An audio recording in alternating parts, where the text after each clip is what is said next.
கூறிய என் அன்பு சகோதர சகோதரிகளே, இன்னும் சில தினங்களில் ரமதான் நம்மை விட்டு பிரிய இருக்கின்றது. அருள்கள் நிறைந்த மாதம், நரக விடுதலையை ஒவ்வொரு இரவும் தரும் மாதம், சொர்க்கத்தின் கதவுகள் திறக்கப்பட்டு நரகத்தின் கதவுகள் அடைக்கப்பட்டிருக்கும் மாதம், பாவ மன்னிப்பை தன்னகத்தே உரித்தான மாதம், 1000 மாதங்களை விட சிறந்த ஒரு இரவை சுமந்த இந்த ரமதான் நம்மை விட்டு இன்னும் சில தினங்களில் கடக்க இருக்கின்றது.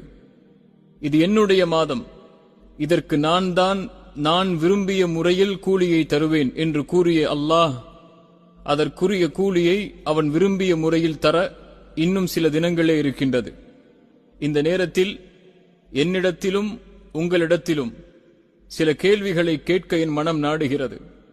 இதில் உண்மை கூறுபவர்கள் யார், பொய் கூறுபவர்கள் யார் என்பதை அல்லாஹ்வே அறிந்தவன். இதோ அந்த கேள்விகள். முதல் கேள்வி, ரமதான் நம்மை விட்டு பிரியும் இந்த நேரம் நம் உள்ளம் அந்த பிரிவின் கவலையால் நிரம்பி இருக்கின்றதா? இரண்டாவது கேள்வி, இந்த ரமதான் எந்த மாற்றத்தை நம்மிடம் ஏற்படுத்த அல்லாஹ்வால் கொடுக்கப்பட்டதோ அந்த மாற்றத்தை ஏற்படுத்தி விட்டுதான் இந்த ரமதான் நம்மை விட்டு பிரிந்து செல்கிறதா?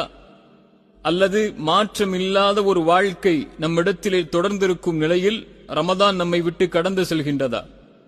மூன்றாவது கேள்வி, அல்லாஹ்வின் தூதர் ஸல்லல்லாஹு அலைஹி வஸல்லம் கூறினார்கள், யாரை ரமதான் வந்தடைந்தும் அவர்களின் பாவங்கள் அல்லாஹ்விடத்தில் மன்னிக்கப்படாமல் ரமதான் அவர்களை விட்டு கடந்து செல்கிறதோ அவர்கள் நாசமாகட்டும் என்று அல்லாஹ்வின் தூதர் சொன்னார்கள். நம் பாவங்கள் அல்லாஹ்விடத்தில் மன்னிக்கப்பட்டு விட்டதா? மன்னிக்கப்பட வேண்டுமென்றால் நாம் செய்த பாவங்களை நினைத்து மனம் வருந்தி இனிமேல் இதனை செய்யக்கூடாது என்ற உறுதியை ஏற்று அல்லாஹ்விடத்தில் மன்றாடி இருக்க வேண்டுமே. செய்து முடித்து விட்டோமா? இந்த கேள்விகள் நீங்கள் நிராசை அடைய வேண்டும் என்பதற்காக இவற்றை கேட்கவில்லை. ஒன்றை நினைவுபடுத்துவதற்காகத்தான் இந்த கேள்விகளை எனக்கும் உங்களுக்கும் முன்வைக்கின்றேன்.